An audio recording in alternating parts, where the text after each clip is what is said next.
闭上眼睛，想象一下这个画面。窗外传来熟悉的垃圾车音乐声，对街邻居家亮起温暖的灯光，一家老小有说有笑，而你却独自坐在老柚木沙发上，捏着老花眼镜，看着满屋子的冷清发呆。老朋友，这让你心寒的场景，是不是也是你晚年生活中最无奈的日常？我们这代人太习惯于缩小自己去成全儿女了。家里的墙壁长了壁癌舍不得修，生病了也只敢买成药硬扛，只为了省下钱给孩子铺路。可是当你想找他们聊聊心里话时，他们却总是死死盯着手机嫌你啰嗦。看着墙上孩子小时候无比依恋你的照片，那个曾经粘在你腿边喊着肚子饿的小小身影，如今却成了最熟悉的陌生人。那种强烈的被抛弃感和满腹的委屈，让你夜夜难眠。很多人都曾站在神明桌前，手举着清香，眼含热泪地问苍天，到底要怎么做才能捂热那颗渐行渐远的心？其实强求一段注定要淡出的缘分，最终只会掏空你自己。请给我10几分钟的时间，今天我们将不谈世俗的道德绑架，只从因果缘起的维度，带你看清世间亲子缘分的真实面貌。看完今天的内容，你不仅能立刻治愈心底的伤疤，更会懂得如何把那份总被辜负的柔软毫无保留地还给辛苦了大半生的自己，安安稳稳地过好属于你的清净余生。回顾我们这大半生，我们这代人骨子里有一种很深的执念，总觉得亲情就像是一个铺满，只要年轻的时候把所有的爱和心血都存进去，毫无保留地交出自己，等老了自然就能取出一份温暖的依靠，换来一家人热热闹闹的相伴。为了给孩子存学费、存补习班的费用、存买房的头期款，我们自己在传统市场里总是挑最便宜的菜买，衣服破了补一补继续穿，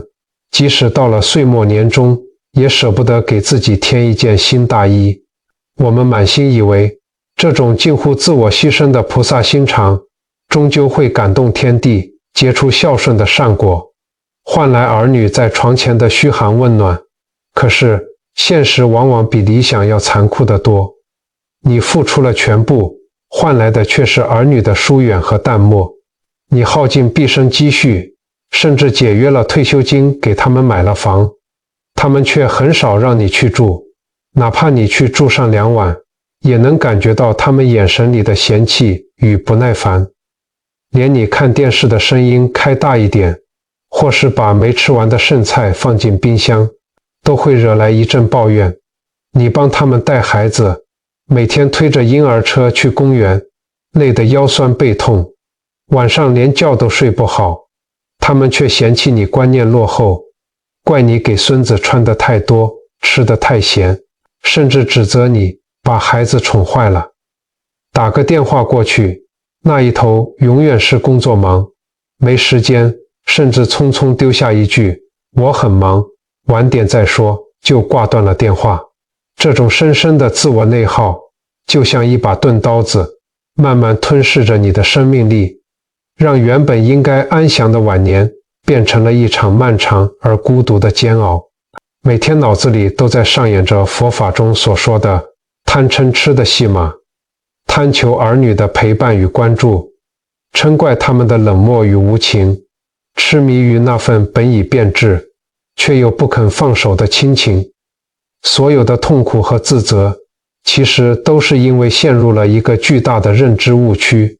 我们往往把亲子关系的冷暖完全归结为世俗层面的付出与回报，却忽略了生命中最深层的因果法则。已故的圣严法师生前曾经对世间的亲子缘分有过非常透彻的开示。法师用大智慧看透了人性的本质，他直言，亲子之间情分的深浅从来都不是由父母付出了多少来决定的。儿女越大越不回家，很多时候真的不是道德层面的恶，而是因缘的自然流露。佛家常说，万法皆空，因果不空。有些缘分是来报恩的，有些是来讨债的，还有些仅仅只是来结个善缘。缘分尽了，纵使你用千条绳索去绑，用眼泪去求，也留不住那注定要散的云烟。为了让大家更透彻地看清这世间缘分的本质，在切入那3种代表缘分浅薄的心性之前，我想先和大家分享一段在佛门中关于前世账本与今生空杯的真实公案。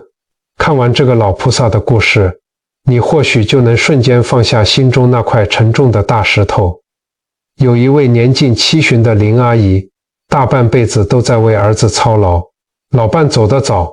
她一个人靠着在传统市场里卖素食小菜和素米糕。在那段最苦的日子里，她每天凌晨3点就要起床备料。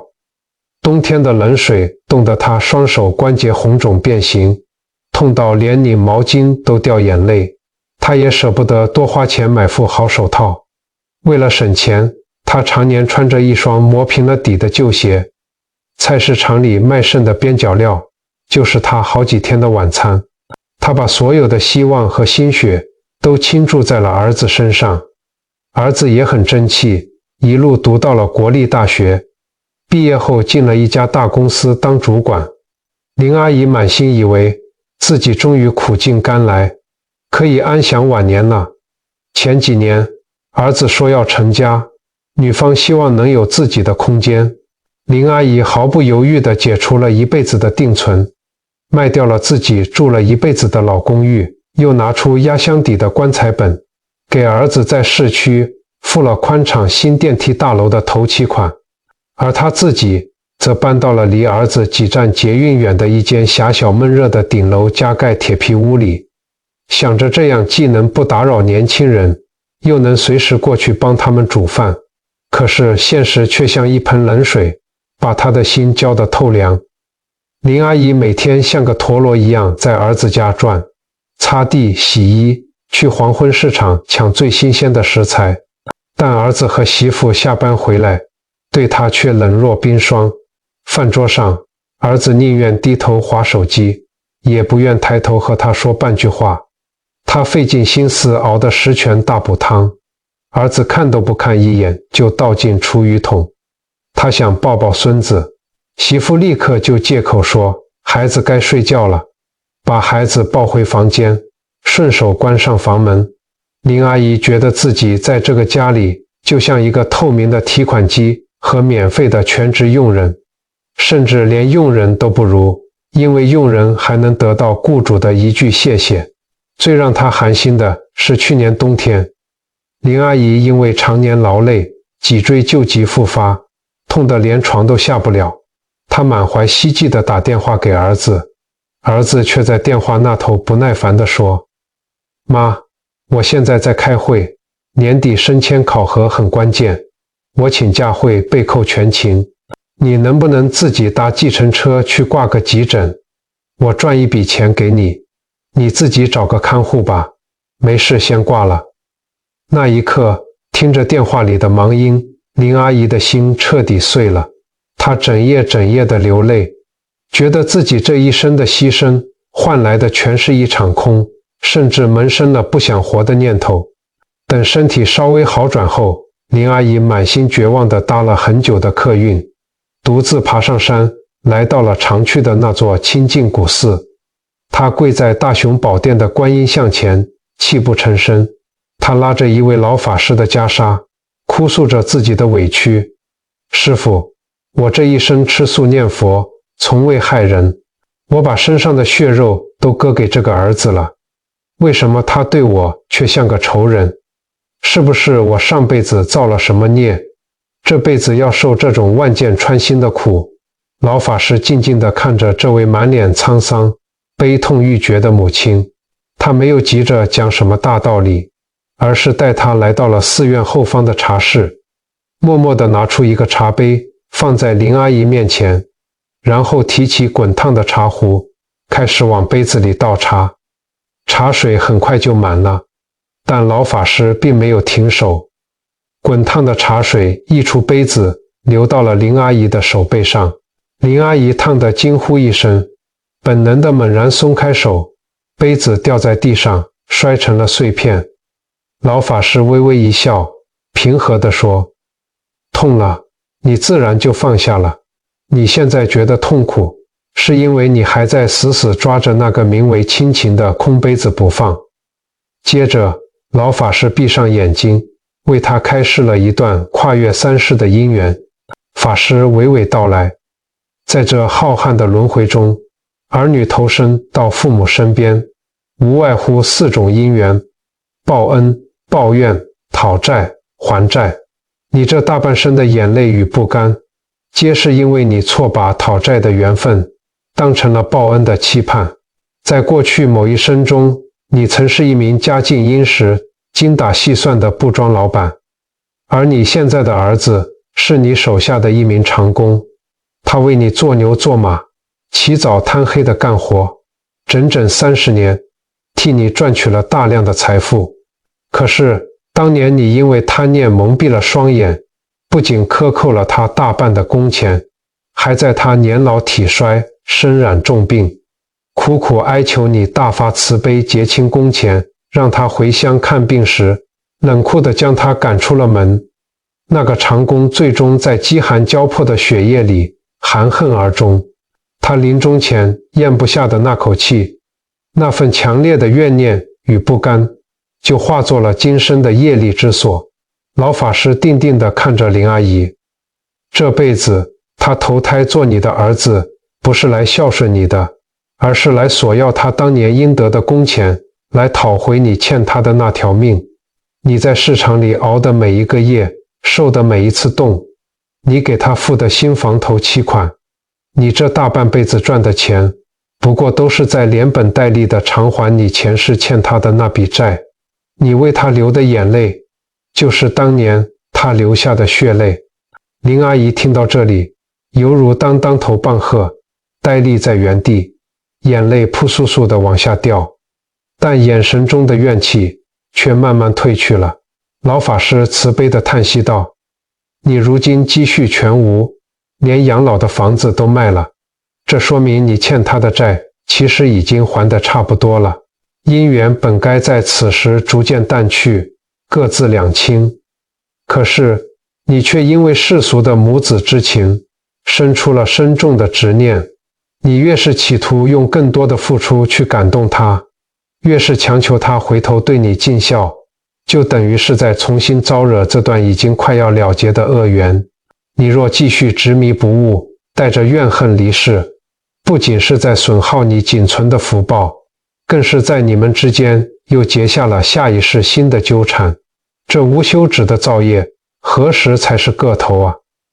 林阿姨双手合十，颤抖着问：“师父，那我如今该怎么做？”老法师答道：“债还清了，就该欢喜地让他走，回家去吧，把心收回来，不要再去干涉他们的生活，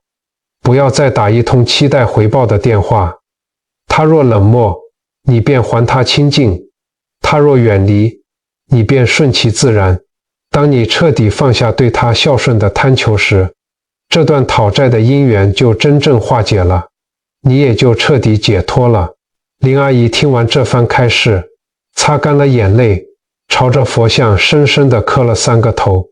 那一刻，她原本佝偻的背影似乎挺直了许多，心头压了30年的那块大石头终于落了地。她终于明白，自己大半辈子引以为傲的无私母爱，原来在佛法的智慧里，竟包裹着因果的偿还与浓浓的我执。从那以后，林阿姨辞去了儿子家的免费保姆工作，搬回了自己的顶家铁皮屋。她不再苦等儿子的已读不回，也不再操心孙子的事。她把剩下的微薄养老金拿来照顾好自己的3餐，每天清晨去公园里散步走动，闲暇时就在家里的佛堂前诵读经文，或者去社区的长青学院报道，学着画水墨画。奇妙的是，当他彻底切断了这份痛苦的能量输送，放下对儿子的执念后，不仅自己的风湿痛奇迹般的缓解了，脸上的愁苦也不见了，整个人焕发出了晚年难得的从容与自在。林阿姨的故事其实就是这世间千千万万个父母的缩影。生命就像是在宣纸上作画，一幅好的水墨画绝对不是把笔墨涂得满满当当，而是懂得留白。如果在晚年的生活画布上，你把100%的重心都压在儿女身上，没有留下一丝一毫的空间给自己，这幅画注定会让人感到压抑和窒息。真正的智慧是懂得在亲情与自我之间画出一道清晰的界限，让彼此都能获得呼吸的空间。放下对完美亲情的执着，是晚年修行最重要的一课。如果你还在为了儿女的冷漠而痛苦不堪，如果你还在犹豫要不要拿出最后一笔养老金去补贴孩子换新车，请先停下脚步，好好审视这份姻缘的本质。接下来的篇幅将会为您详细揭开3种代表缘分浅薄的心性。第一种心性是极端理所当然的索取，孩子从小到大习惯了接受父母提供的一切，小到每天的洗衣做饭，大到买房买车、创业周转，他们都视作理所当然。这种孩子就像是一个永远填不满的无底洞，他们觉得父母为自己付出是天经地义的事情，从来不会去体谅长辈在背后付出了多少辛劳和汗水。这种现象在现代社会尤其普遍，许多父母把孩子当成手心里的宝供养，舍不得让他们吃一点苦受一点累，结果培养出来的却是一个个冷漠自私的灵魂。你省吃俭用，清晨5点就去市场排队，只为了买到最新鲜的土鸡，在闷热的厨房里熬上3个小时的鸡汤，把最肥美的肉留给他。他回来后眼睛死死盯着手机屏幕，端起碗几口喝完，连一句汤很好喝都没有，吃得心安理得，从来不会问一句你吃饱了没有，甚至还会抱怨一句今天这汤怎么这么油。你去高级水果摊买下自己平日里根本舍不得吃的进口樱桃，洗得干干净净端到他面前，他一边吃一边嫌弃樱桃不够甜。你拿出毕生的积蓄帮他渡过难关，替他偿还沉重的卡债，他拿走钱的时候连一句谢谢都没有，仿佛这是你欠他的，是他命中注定该得的。你生病了，带着护腰强撑着给他做饭，他不仅不心疼你满头虚汗，反而嫌弃饭菜做得太淡，不合胃口。这种只知道索取不愿意回馈的心性，常常让父母感到无比的心寒和绝望，仿佛一腔热血都浇在了冰山上。从世俗的角度来看，这会被指责为不懂事，甚至是不孝。但是如果结合我们刚才讲的林阿姨的故事，把视角拉高，从因果缘分的维度来看，这种心性的背后其实隐藏着一种深深的债务关系。佛家讲，有些孩子是来讨债的，前世的因，今生的果。因为过去生中，或许你在因缘际会下亏欠了他，欠了他的财，或者欠了他的情，所以这辈子他生在你的家里，化作你的骨肉，心安理得地享受你的一切付出，直到把你欠他的通通讨要回来。这是一种能量的平衡，也是因果的必然。他今生对你的漠视与索取，正是前世业力的显现。面对这种心性的孩子，父母最明智的做法，绝对不是继续无底线的去满足他，试图用更多的付出来感动他，或者试图用讲道理来让他良心发现。因为一个习惯了理所当然的人，他处于一种严重的无明状态中，他的心里是没有那个用来装感恩的容器的。你给的越多，他只会觉得这是你应该做的，他的胃口会越来越大。一旦有一天你给不起了，或者你不愿意给了，他反而会怨恨你，觉得你背叛了他，觉得你剥夺了他原有的权利。缘分深厚的人，哪怕你只是给了他一碗水，他也会铭记在心，懂得在你口渴的时候为你端上一杯热茶。而缘分浅薄的人，哪怕你把整条河都给了他，他也只会嫌弃水不够甜。当你看透了这一点，就要学会及时止损。人到了晚年，更该懂得守护自己，不要再把自己的养老钱毫无保留地交出去，不要再为了成全他的舒适而榨干自己的最后一滴血。明白这是缘分的定数，收回过度泛滥的爱，不只是对自己生命的一种慈悲，更是晚年安顿身心的大智慧。你要知道，停止了无尽的付出，其实也是在帮助他停止造业。当你不再做他永远的避风港，不再为他的贪欲买单，他才有机会去面对真实的世间疾苦，去学会自己承担因果与责任，看破这层理所当然的索取，放下心中的不甘，斩断这段恶性的业力循环，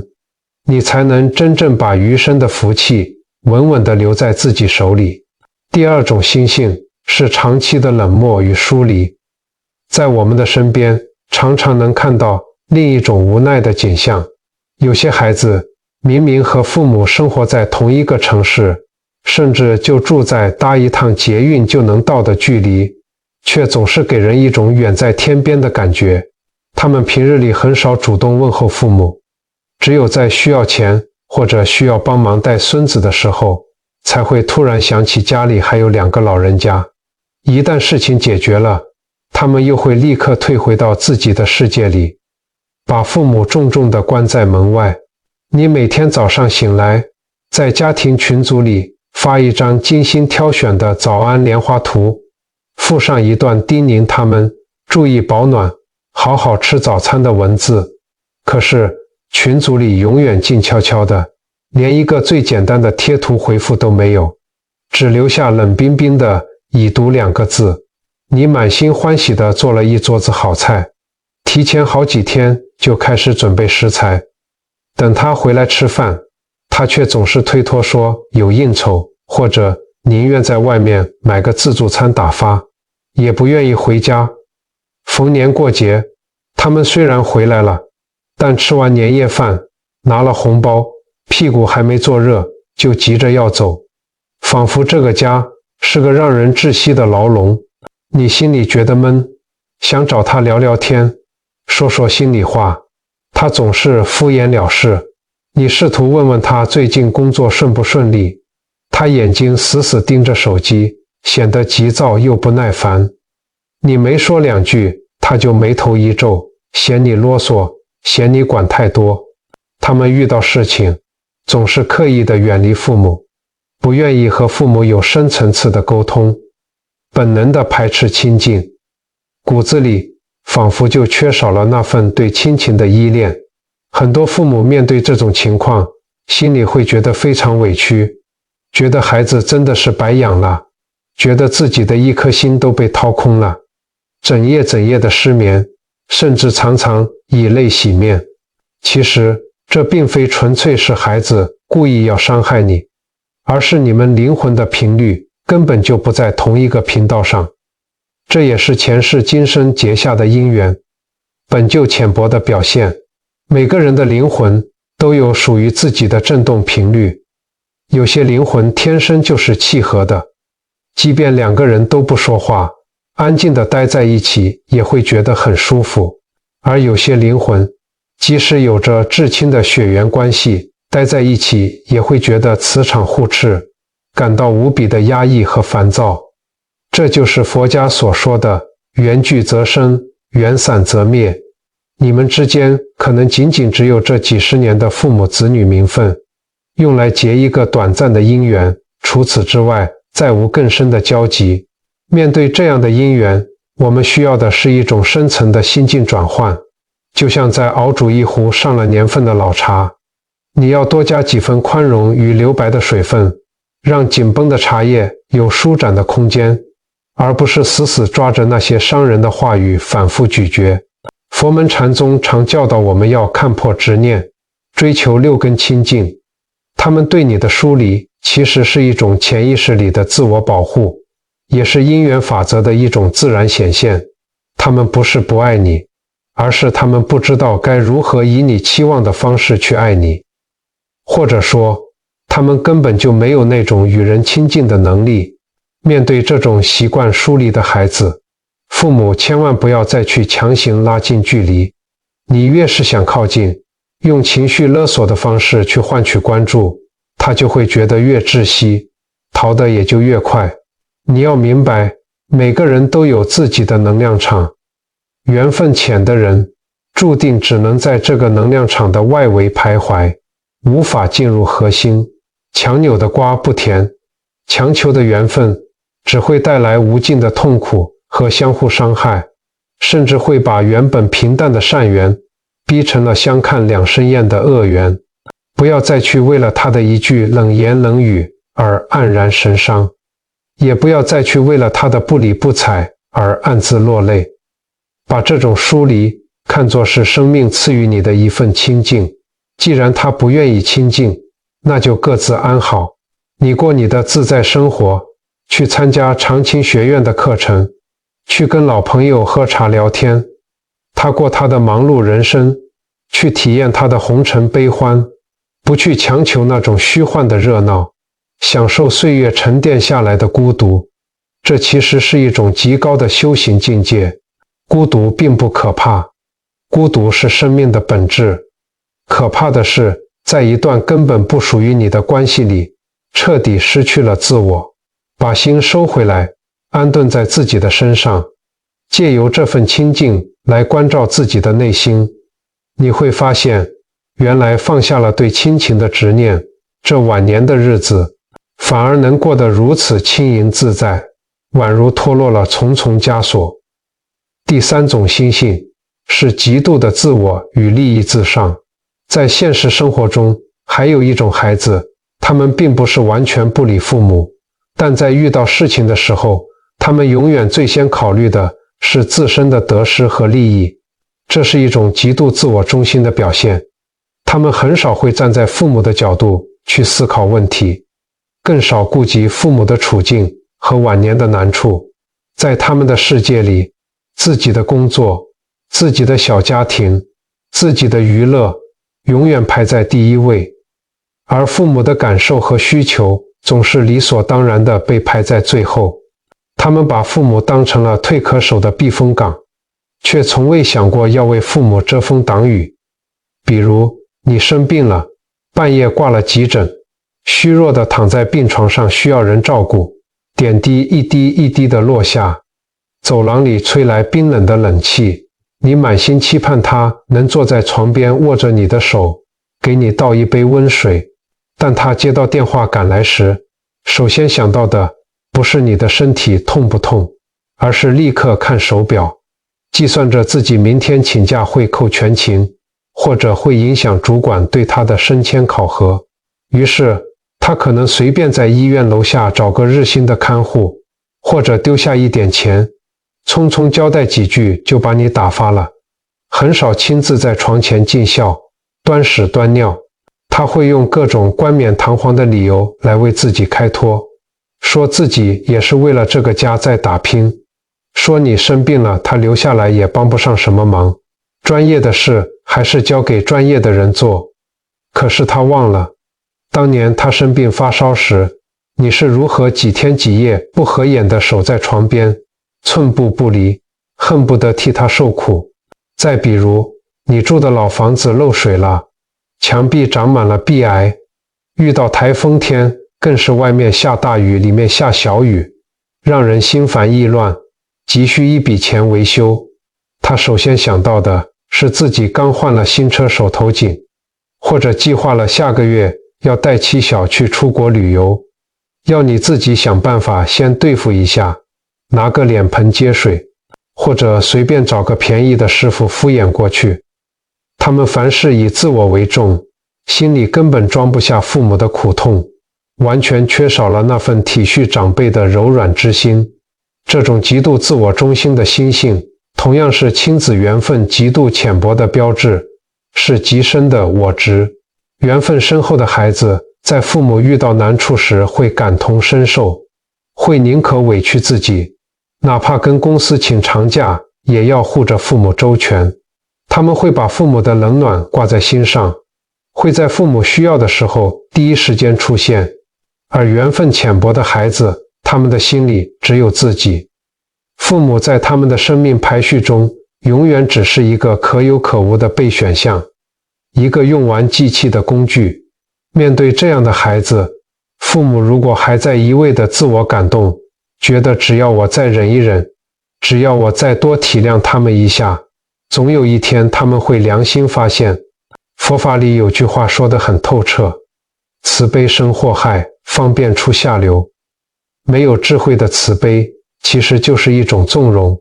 你的无底线包容，不仅无法唤醒他们的体恤之心，反而会让他们觉得你的付出是廉价的，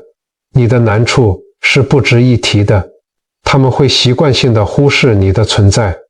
直到你彻底失去利用价值，最后把你送进冷冰冰的长照中心，偶尔去看一眼就算是尽了义务。这在佛学中就是一种造业。你以为你在成全孩子，其实你是在剥夺他学习感恩与承担责任的机会，你是在助长他的自私与冷漠，这反而让他结下了更大的恶业。世间最不值得的事情，就是父母为了一份淡薄的亲情，耗尽自己半生的安稳，掏空自己晚年的底气。当你躺在病床上无人问津的时候，当你连看自费门诊的钱都拿不出来的时候，你才会真正明白，过度成全一个极度自我的孩子，是对自己生命最大的辜负。你的隐忍和退让，换来的绝对不会是他们的感恩，而是更加肆无忌惮的索取和漠视。看透了这第三种心性，我们就要明白，这并非是要大家去批判孩子，而是让我们彻底认清因果缘分的真相。世事无常，因缘果报丝毫不爽，我们要学会随缘消旧业，更不造新殃，用智慧斩断这痛苦的牵绊。缘分深厚之人，无需父母百般付出，依旧懂得贴心尽孝；而缘分浅薄之人，父母倾尽半生积蓄去讨好，依旧捂不热那颗真心。强求不来的东西，就让它随风而去吧。一味无底线的成全，不仅留不住渐行渐远的人心，还会不断消耗自己的健康与余生安稳。在这漫长的人生旅途中，能够陪伴我们走到最后的，终究只有我们自己。那么作为通透的父母，在明白了这些深奥的因果道理之后，到底应该怎么做，才能治愈内心的消耗，过好自己的晚年呢？佛法常说，佛法在世间，不离世间觉。修行从来不是要你剃度出家，遁入深山老林，而是在日常生活的每一个起心动念中，在柴米油盐的琐碎里，找回自己的平静与尊严。我在这里为大家梳理了3个非常实用，今天看完影片立刻就能跟着做的微行动。只要你愿意跨出这一步，就能让余生的每一天都活在安宁之中。第一个微行动是护持福报的界限练习。在因缘的流转中，我们要明白一个最朴素也最现实的道理：手里的积蓄是你晚年生活中最坚实的铠甲，也是你这个阶段必须亲自守护的福报。很多父母一辈子勤勤恳恳，总觉得把钱留给孩子是天经地义，为了给孩子买房，为了支持他们创业，甚至为了帮他们还投资失败的债，把自己的养老本、棺材本全搭了进去，最后自己生病了不敢去大医院看诊，想买件新衣服都要在心里盘算半天，落得个看人脸色过日子的凄凉下场。从今天开始，请练习温和而坚定地守住你的养老金。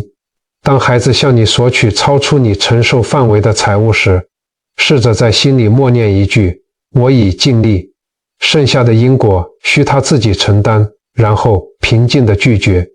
不要害怕他们会因此而生气。一个会因为你不给钱就怨恨你的孩子，本来就不值得你倾尽所有去讨好，把你辛苦大半生的财富紧紧攥在自己手里。你生病了可以请最好的看护照顾，不用看儿媳妇的脸色，无聊了可以去报名兴趣班，学插花，学画画，想去哪里走走就能买票出发，去看看那些年轻时没空去看的风景。守住财富，就是守住你晚年最基本的体面和自由，这也是守护你自身清净福报的开始。没有了物质上的恐惧，你的心才能生出真正的慈悲与从容。第二个微行动是无言不施的放手哲学。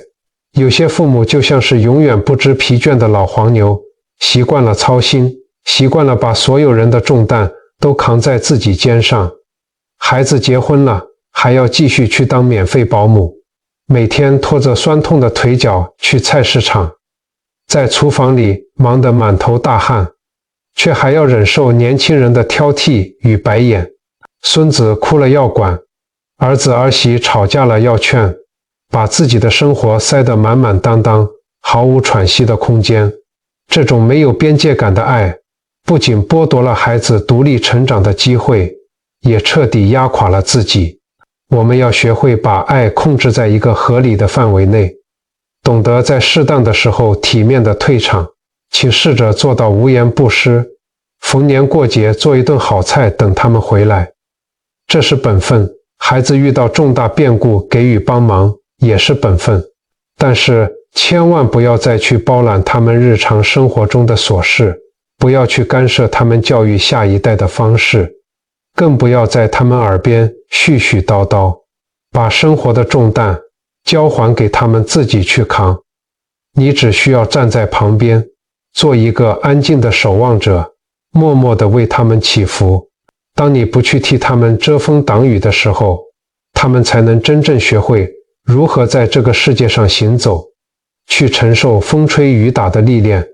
去明白因果不虚的道理，而你也能从繁重的家庭琐事中解脱出来，得到真正的清静与安宁。放手是对孩子最大的祝福，也是对自己最大的救赎。第三个微行动是睡前3分钟的抽离关心法。每当夜深人静，如果你又开始忍不住看着墙上的照片伤神，或者时不时拿起手机，苦苦等待孩子有没有传个通讯讯息来，满脑子都是对过去的追忆和对现在的失落，这时候请立刻停下来，不要让这种无名的焦虑吞噬你。坐在床边或者舒服地躺下，把注意力从等待孩子这件事上完全抽离出来，轻轻闭上眼睛，深深地吸一口气，感受空气进入身体的清凉，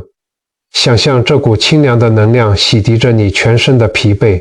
再缓缓地吐气，感受全身上下的放松，想象所有的烦恼和执念都随着呼气排出了体外，在心里温柔地对自己说，这大半生我辛苦了，现在我要把心念收回到自己身上。就这样专注地感受呼吸的起伏，维持短短的3分钟，仿佛置身于一座空灵的古寺之中，只听见木鱼声声，万物皆空。你会发现那些焦虑、失落与不甘的情绪，那些纠缠了你大半生的贪嗔痴，会随着呼吸慢慢沉淀下来。这个微小的练习能帮你切断无谓的内耗，夺回内心的主导权。当你能够在自己的世界里找到平静时，你就会发现儿女在不在身边其实已经没有那么重要了。把重担放下，找回那个本自具足的自己，这就是你对生命最好的交代，也是最圆满的修行。人到晚年，最需要的是内心的平静，而不是表面的热闹。既然已经看透了亲子缘分的深浅，就不要再去纠结。生命本来就是一场孤独的修行旅程，我们赤条条地来到这个世界，最终也要赤条条地离开。没有任何人可以陪我们走到最后，哪怕是至亲骨肉。父母和儿女的相逢，就像是两片在天空中偶然交汇的云彩，相伴着走过了一段路，带来了短暂的甘霖或是风雨，最终还是要各自飘向不同的远方。这就是佛陀所说的一切有为法，如梦幻泡影，如露亦如电，应作如是观。你已经完成了作为摆渡人的使命，把孩子安全地送到了对岸。现在是你该下船去走自己剩下那段路的时候了。不要再频频回头，也不要再因为对岸没有传来感恩的呼唤而黯然神伤。你要明白，放手不是一种无奈的妥协，而是一种看透事实后的大智慧，是对自然因果法则最深切的顺应，是对生命最大的了悟。往后余生，请你务必收起那一腔总是被辜负的热忱，把所有的爱和关注毫无保留地倾注在自己身上。你曾经把最柔软的心给了孩子，现在请把这份柔软留给疲惫了大半生的自己，守好自身仅存的福报，护好自己晚年的安稳，不再去为了儿女的冷暖而内耗，不再去为了那些得不到回应的期待而纠结，更不要再去卑微地讨好那个注定要走远的人，把心安顿在当下。过去的种种譬如昨日死，未来的种种譬如今日生，安安稳稳，清清静静地过好接下来的每一天。清晨给自己煮一锅软糯的清粥，配上几碟自己喜欢的小菜，不必再为了迎合谁的口味而委屈自己。傍晚在夕阳下悠闲地散步，听着收音机里传来的经文唱诵，看着路边的花开花落，感受微风拂过脸颊的温柔，把每一天都当成生命赐予的礼物。泡一壶好茶，坐在阳台上，看着街上的车水马龙，心中却毫无波澜。这就是你在这世间走一遭，历经了所有的悲欢离合之后，给自己交出的一份最完美的答卷。你要记住，你的清净心就是你最好的风水，你的好身体就是你最大的财富。无灾无痛，内心无挂碍，便是人间的活神仙。如果今天的内容说到了你的心坎里，让你对亲子关系有了一种豁然开朗的感觉，让你放下了长久以来压在心头的感情重担，欢迎你在留言区留下顺其自然这4个字。这不仅仅是一句简单的留言，更是你对过往执念的一次彻底告别，是你对自己未来安稳生活的一种庄严期许。当你敲下这4个字的时候，就意味着你愿意把一切交给因果，不再强求，不再执着。这份愿力会在留言区凝聚成一个充满温度与慈悲的正向磁场，护佑着每一位同行的善友，让大家在修行的路上不再孤单。我会在屏幕的这一端认真地阅读大家的每一条感悟，感受你们内心的释怀与重生，并为大家送上最诚挚的祝福。如果你觉得这支影片对你有真实的帮助，请你点个赞，把它分享给身边那些还在为儿女操心，甚至还在深夜里暗自落泪的老朋友们。你的每一次分享，或许就能点醒一个正在苦海中挣扎的灵魂，让他们知道，生活最好的活法，从来不是死死抓住不放，而是看透缘分，放过孩子，也彻底放过自己。法布施的功德无量无边。最后，如果您觉得今天的分享为您带来了一丝平静与启发，诚挚地邀请您点击关注与订阅我们的频道。您的每一次按赞与支持，都是我们继续传递这份温暖与智慧的最大动力。让我们在这个喧嚣的世界里，共同守住这一个安静的角落，在这条修心的路上继续结伴同行，越活越通透，越活越自在。愿我们都能在晚年的岁月中找到属于自己的那片净土。